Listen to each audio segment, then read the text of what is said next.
Pushpin disclaimer: this story is a work of fiction inspired by real emotional experiences many go through. It explores themes of love, heartbreak, and personal growth. Any resemblance to real individuals or events is purely coincidental. I met Adrian on an ordinary Tuesday, one of those boring days where you expect nothing to happen and then everything changes. He wasn't loud or flashy. He wasn't the type of guy who walked in and stole all the attention. But when he looked at you, it felt like you were the only person in the world. That's how it started: quiet, unexpected, and magical in its simplicity.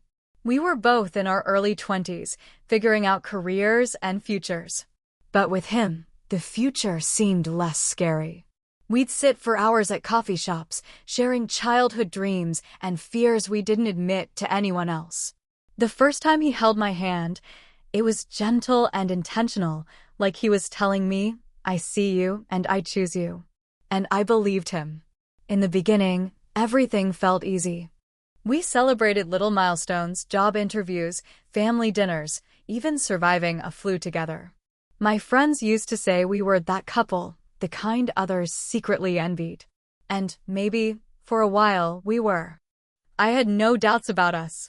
I was sure he was my person. We planned imaginary weddings while lying on the couch, joked about what our kids might look like, and casually threw around someday.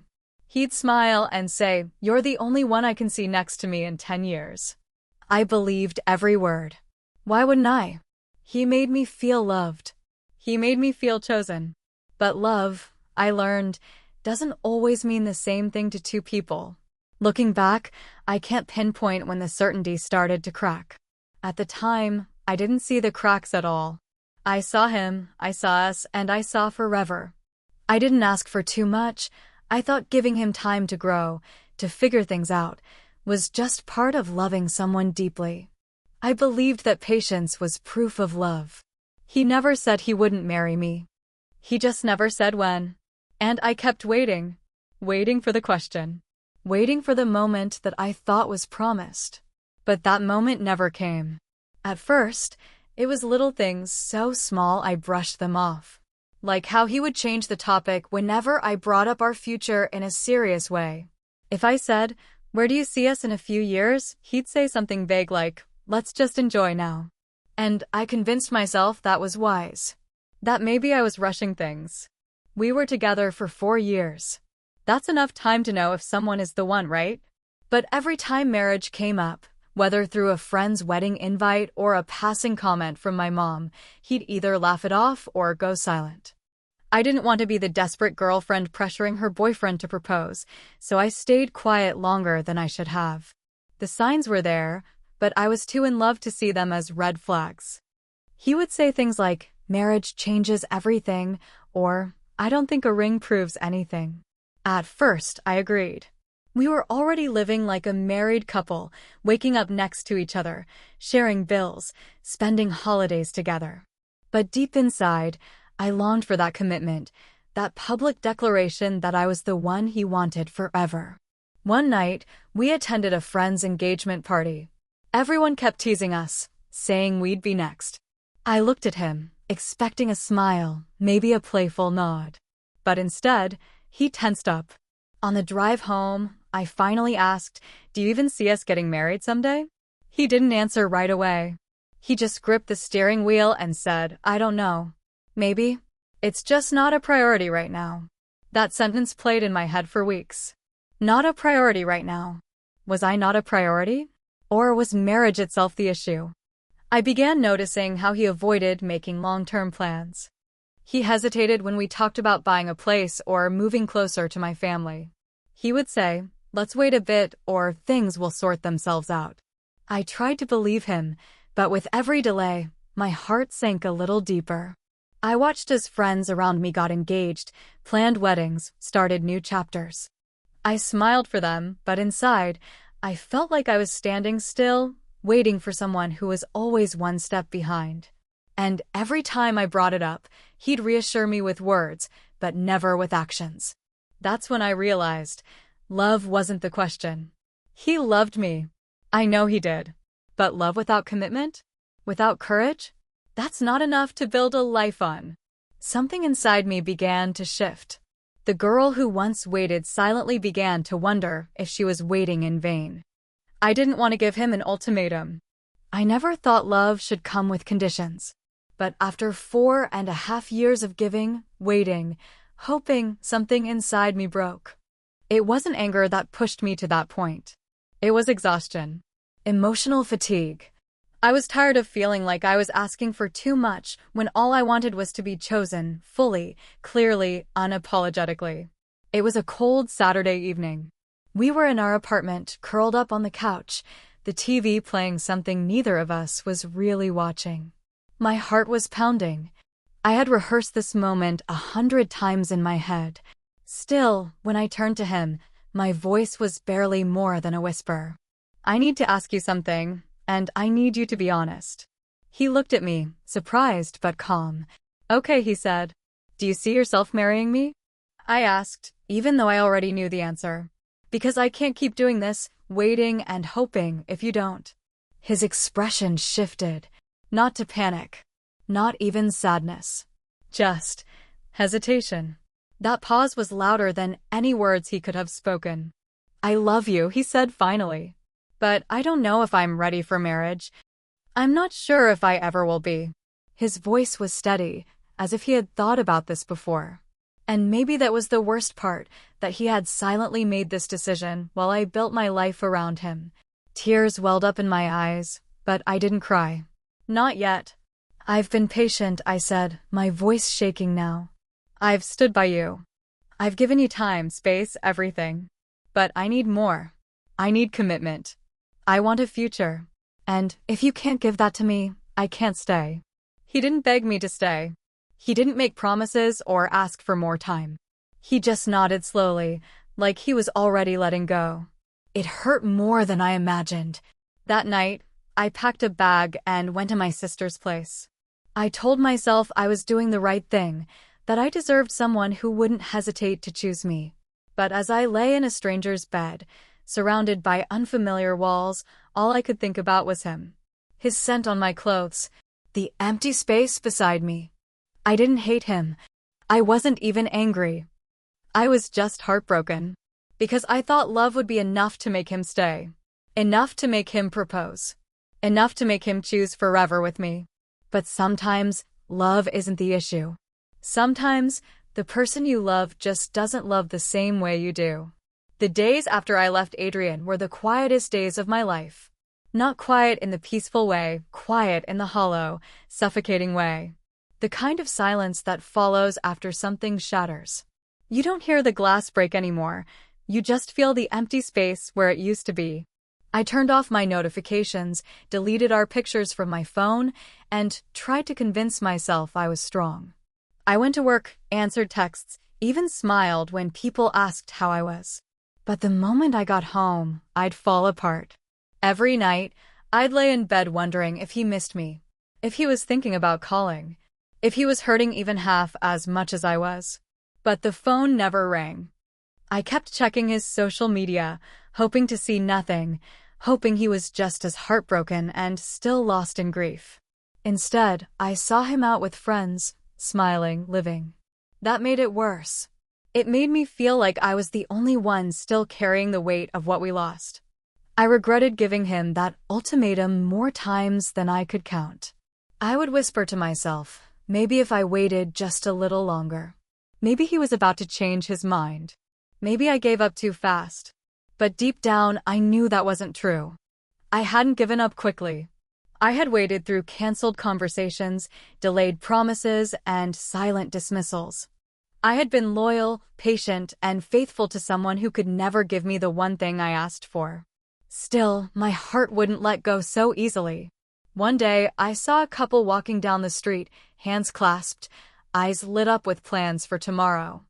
I felt a sting so sharp it almost dropped me to my knees. Not because I envied them, but because I remembered how I once thought that would be us.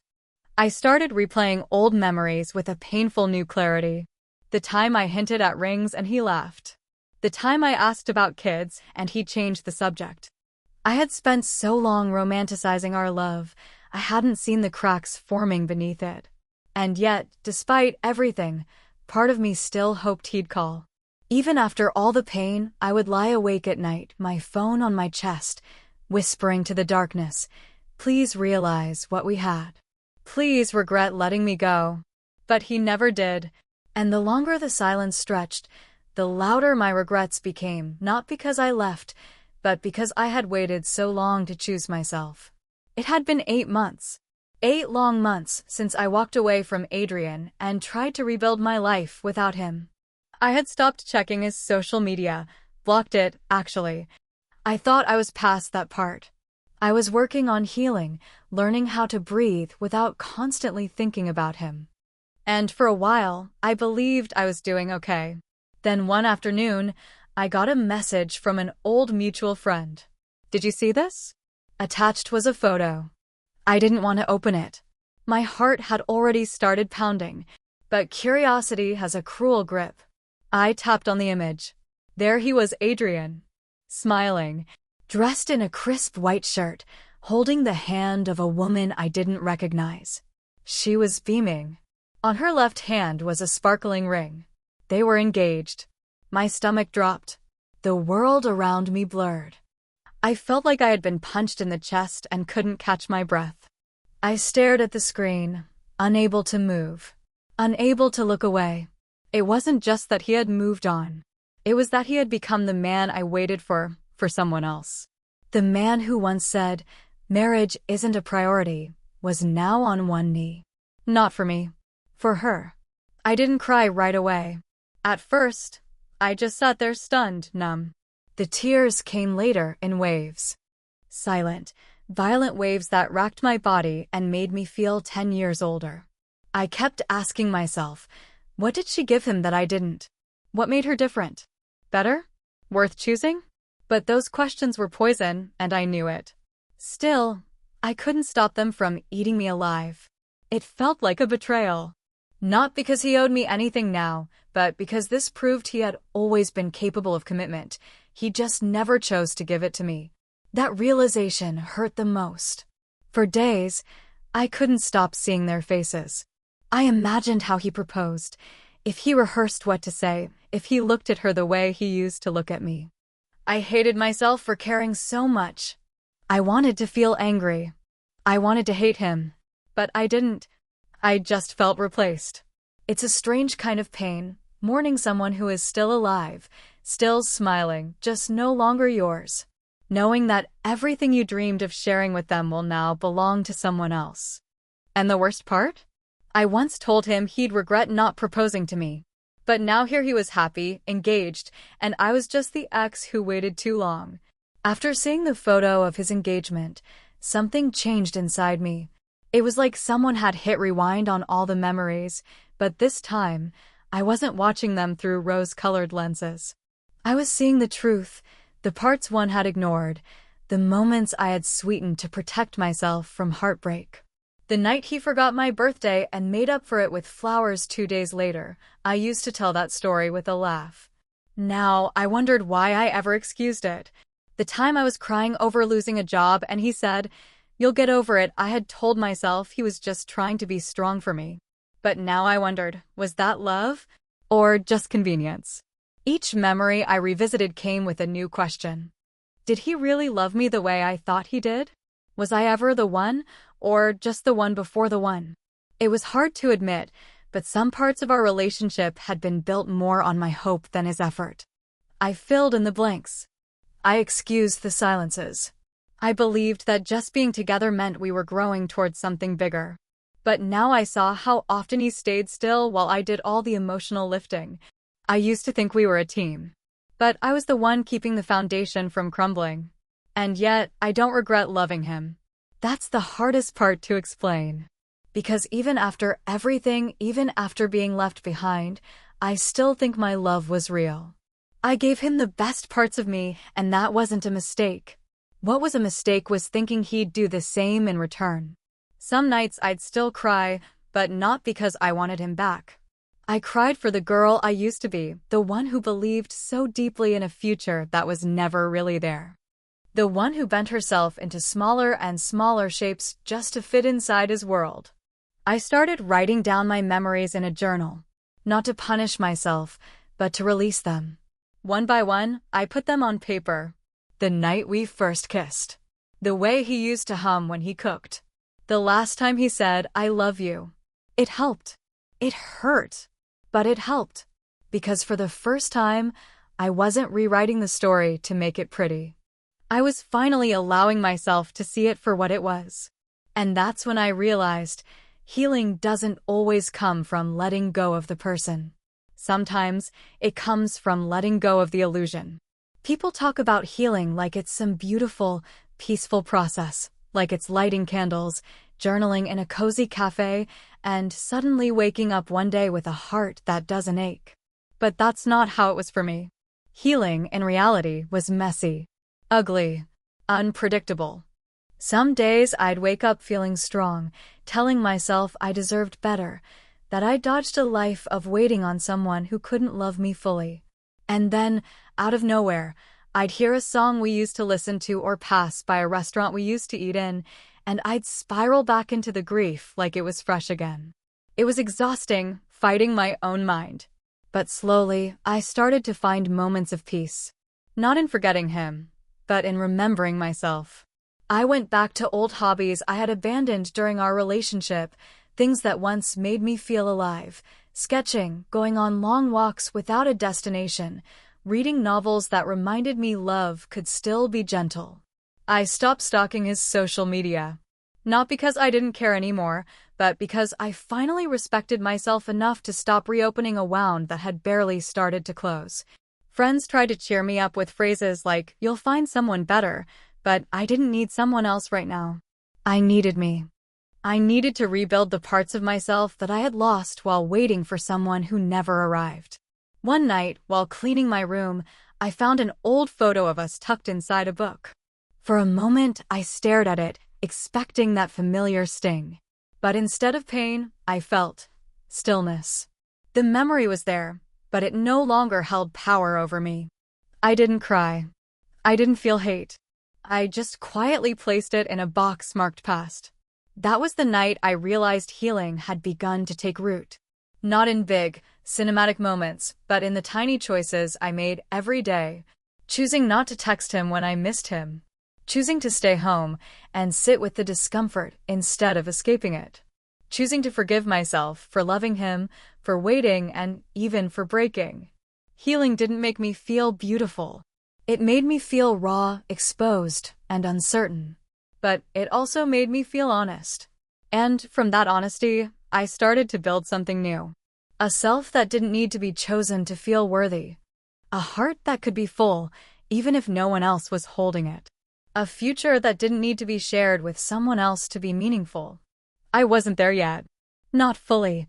But I was walking toward something that finally felt like mine. And that was enough for now. I used to believe closure came in the form of a final conversation, a heart-to-heart where everything made sense, where pain was acknowledged and love was neatly folded away with a goodbye. I thought that to truly move on, I needed him to tell me he was sorry, that I mattered, that I wasn't crazy for believing in us. But that conversation never came. And eventually, I stopped waiting for it. I never got the apology. I never got the answers. I never got to ask, why her and not me, without sounding like I was still hoping. The truth is, even if he had given me all those things, they wouldn't have healed the parts of me that had already chosen to let go. Closure didn't arrive like a dramatic ending. It came in quiet ways. It came one morning when I woke up and didn't think about him first. It came the day I passed his favorite coffee shop and didn't flinch. It came when someone asked, "What happened between you two?" And I answered without bitterness, just facts, just truth, without tears. I started to feel free, not because he gave me that freedom, but because I claimed it. I stopped defining myself by the way things ended. I was no longer the girl he didn't marry or the ex who waited. I was just me. I look back now and see the whole story differently. I see a girl who loved bravely, who stayed even when it hurt, who walked away not because she stopped loving, but because she finally started loving herself more. That girl deserved the world. And while he couldn't give it to her, that didn't mean she was unworthy. It just meant he wasn't the one meant to walk beside her. Maybe the hardest truth I've had to accept is this. Some people love you the best way they know how, but it still isn't enough. And that's no one's fault. It just is. I'll probably always carry a piece of him with me. Not because I haven't moved on, but because he was part of a chapter that shaped me. And that's okay. We're all mosaics of the people we've loved and lost. I never saw him again in person after we broke up. I didn't attend the wedding. I don't even know if they're still together. And honestly, I don't need to know. What I do know is this: I am not waiting anymore. Not for his regret, not for his apology, not for some cinematic closure. I found peace in the silence he left behind. And in that peace, I found myself. One